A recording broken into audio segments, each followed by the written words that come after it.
My name is Sarah Thompson, and I'm a 28-year-old elementary school teacher from a quiet Midwestern town. Little did I know, my life was about to take a dark and unexpected turn, unraveling secrets that would shake everything I thought I knew about my family. It was a crisp autumn evening when I received the phone call that changed everything. My father, David Thompson, had been rushed to the hospital. As I sped through the dimly lit streets, my heart pounded with worry. Dad had always been my anchor, especially since losing Mom when I was just 15. "Please, Dad, you have to be okay," I whispered, gripping the steering wheel. When I arrived at the hospital, I found my stepmother Linda, who had been in my life for the past 3 years, pacing in the waiting room. Her usually impeccable hair was in disarray, and mascara streaks ran down her cheeks. "Sarah, thank God you're here," Linda said, her voice shaky. "The doctors won't tell me anything." Just then, a doctor approached us, his expression serious. "Are you David Thompson's family?" "Yes, I'm his daughter." "How is he?"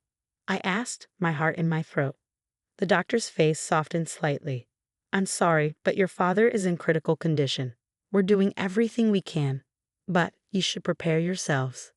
The next few days blurred into one, machines beeping, hushed voices, and endless prayers. I rarely left Dad's side, holding his hand and reminiscing about happier times. Linda came and went, always on her phone, which I tried to dismiss as her way of coping. On the fourth day, as I dozed in an uncomfortable chair, I felt a faint squeeze on my hand. Startled, I opened my eyes to see Dad staring at me, his gaze sharp despite his frailty. "Sarah," he whispered, his voice barely audible, "the safe in my office. The combination is your birthday. You need to." Suddenly, the machines erupted into a frenzy of alarms. Dad's eyes rolled back as his body convulsed. I screamed for help, watching in helpless terror as doctors rushed in. They worked frantically, pressing defibrillator paddles to his chest. "Clear," the doctor shouted, but Dad's body fell still. "Time of death, 10:47 p.m., the doctor announced softly. My world shattered.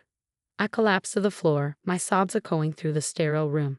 Linda held me, but her embrace felt cold, distant. Through my grief, Dad's final words haunted me. What was in the safe? Why had he been so desperate for me to find it? The funeral was a solemn affair. As I stood by the graveside, I noticed my Uncle Robert lingering at the back of the crowd. Our eyes met, and a chill ran down my spine. There had always been tension between him and Dad, but the look he gave me was different, darker, almost triumphant. That night, unable to sleep, I made a decision. Tomorrow, I would open the safe. Whatever secret Dad had left for me, I had to know. The morning after the funeral, I stood in front of Dad's office door, my hand trembling as it hovered over the doorknob. The house was eerily quiet. Linda had left for a business meeting, something that struck me as odd considering the circumstances. Taking a deep breath, I stepped inside. Dad's presence lingered in every corner, the faint scent of his cologne, the familiar disarray of papers on his desk. My eyes locked onto the safe, hidden behind a landscape painting. With shaking fingers, I entered the combination, my birthday, just as Dad had said. The safe door swung open with a soft click. Inside was a stack of documents and a sealed envelope with my name scrawled across it. My heart raced as I opened the letter, unfolding the familiar handwriting.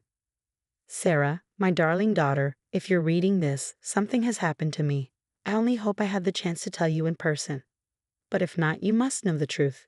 Your life is in danger. Linda and Robert are not who they claim to be." Suddenly, a noise from downstairs startled me. Footsteps, closer, too close. Panic surged through me as I shoved the letter and documents into my bag. I barely had time to close the safe and replace the painting when the door to the office burst open. Uncle Robert stood there, his expression a mask of false concern. "Sarah, dear, I've been looking all over for you. The lawyer's here for the will reading." I forced a smile, my heart racing. My mind was spinning. "Of course, I'll be right down." In the living room, a stern-faced lawyer I'd never seen before sat beside Linda, who was dabbing at her eyes with a handkerchief. Robert guided me to a seat, his hand on my shoulder heavy with something that felt more like a threat than comfort. The will reading was a blur of legal jargon. But one thing became painfully clear. Everything, every last penny, every piece of property had been left to Linda. I felt like I'd been punched in the gut. "There must be some mistake," I protested, glancing between the lawyer and Linda. Dad would never. Before I could finish, Robert cut in, his voice sugary sweet. Now, Sarah, your father clearly wanted to ensure Linda was taken care of. I'm sure you want that too, don't you? Linda reached out and patted my hand, her touch icy, like she was trying to calm a wild animal rather than comfort me. I'll make sure you're provided for. Don't worry, she said, a small smug smile tugging at her lips. I yanked my hand away, bile rising in my throat. This is wrong. All of it. I barely held back tears as I fled to Emily's house. As soon as I spilled the entire story to her, showing her dad's letter, her eyes widened in disbelief. Sarah, this is insane. You have to go to the police. I shook my head. With what proof? A half-burnt letter. I need more. That night, my mind raced, replaying everything. Hushed phone calls, secretive glances between Linda and Robert, Dad's increasing paranoia. Something wasn't right, and I had to get to the bottom of it. The next morning, I drove to Dad's office building, determined to find answers. As I approached, I saw Michael, Dad's old friend and longtime lawyer, exiting the building. His face was drawn, confused. Sarah, he called out, hurrying over. I'm so sorry about your father. Michael, did you know about the will? I interrupted, my heart pounding. He frowned. Will? David asked me to draw up a new 1 month ago, leaving everything to you. But we never finalized it. He kept talking about protecting you from something, but wouldn't say what. My blood ran cold. That's not the will that was read yesterday, I whispered, a sick feeling in my stomach. Michael's face paled. Sarah, what exactly is going on here? Before I could answer, a black SUV screeched to a halt beside us. The tinted window rolled down, revealing Robert's cold, taunting smile. Sarah, Linda's been looking everywhere for you, he said smoothly. Why don't you come with me? We have so much to discuss. I glanced at Michael, fear reflected in his wide eyes. I can't trust anyone anymore. My heart pounded as I stared at Robert's menacing smile through the SUV window. In a split-second decision, I grabbed Michael's arm and bolted toward his car. Drive, I yelled as we scrambled inside.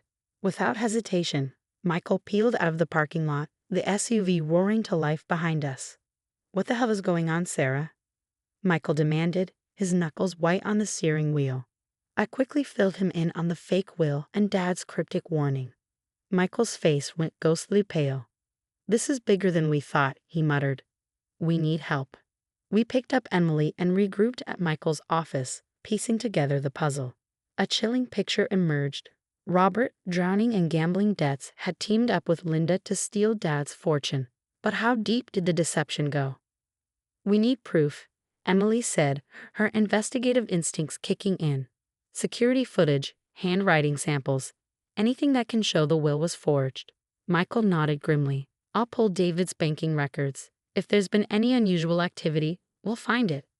As they worked, I remembered Jessica, Dad's longtime assistant. If anyone knew Dad's recent movements, it would be her. I quickly called her and arranged to meet at a quiet cafe. When she arrived, her eyes were red-rimmed with worry. She slid into the booth across from me, squeezing my hand. I've been so worried about you, Sarah, she said, voice trembling. Your father, he knew something was wrong. He made me promise to give you this if anything happened to him. She pressed a small flash drive into my palm. Hope surged through me as I closed my fingers around it. Back at Michael's office, we huddled around the computer as I plugged in the drive. A video of Dad appeared on the screen, his voice thick with emotion. Sarah, if you're watching this, I'm gone. Linda isn't who she claims to be. I've discovered she's been married multiple times, always to wealthy men who died under suspicious circumstances. She's working with Robert. But I don't know how deep the conspiracy goes. Be careful who you trust. Dad's voice warned from the video, a tremor in his tone. I've hidden evidence in the old cabin. I love you, sweetheart. Stay safe. The video ended, leaving us frozen in stunned silence. We need to get to that cabin, Emily said, already grabbing her coat and heading for the door. As we drove to the secluded family vacation spot, Michael's phone rang. It was the private investigator he'd hired. You're not going to believe this, Michael said, his voice tense after hanging up. Linda's real name is Eleanor Blackwood. She's wanted in 3 states for identity fraud and embezzlement. At the cabin, we found a hidden safe behind a loose board in the wall. Inside were documents detailing Robert and Linda's entire scheme, how they planned to seize Dad's fortune, and how far they'd gone to cover their tracks. Armed with this damning evidence, we decided it was time to confront Robert.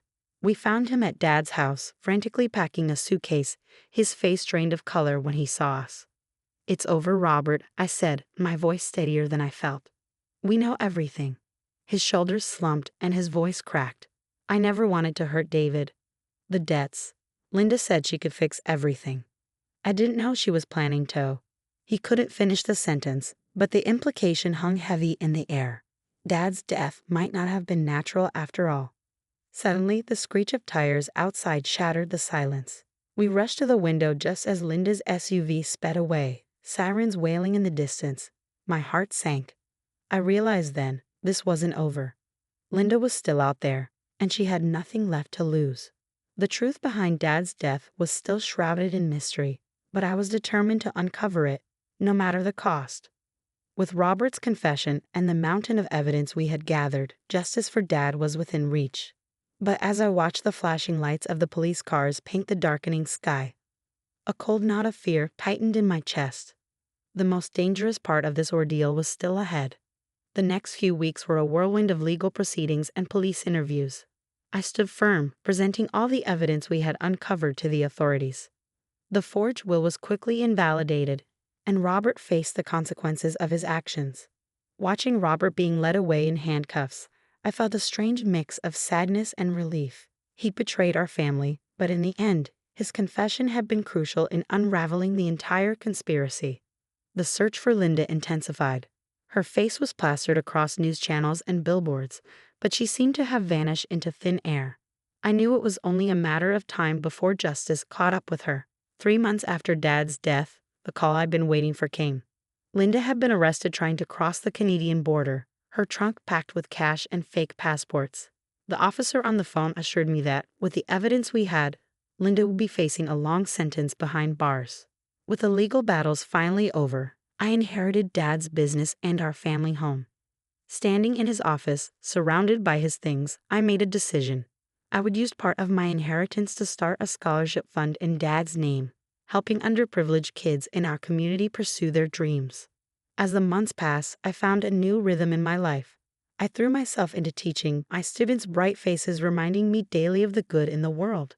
In the evenings, I pored over the books of Dad's business, determined to keep his legacy alive. 1 year to the day after Dad's passing, I stood at his grave, a bouquet of his favorite flowers in my hands. The pain of loss was still there, but it had softened, now mixed with gratitude for the time we'd had and the lessons he taught me. The story of Sarah Thompson's fight for justice has come to an end. But now we turn to you, our viewers. If you were in Sarah's position, would you have forgiven Robert for his role in the conspiracy, given his eventual cooperation? Or do you believe his actions were unforgivable, no matter his remorse? Share your thoughts in the comments below. Your perspective could shed light on the complex nature of betrayal and redemption. If you enjoyed this thrilling tale of family secrets and perseverance, please consider liking this video and subscribing to our channel for more captivating stories. Your support helps us continue bringing you engaging content like Sarah's journey.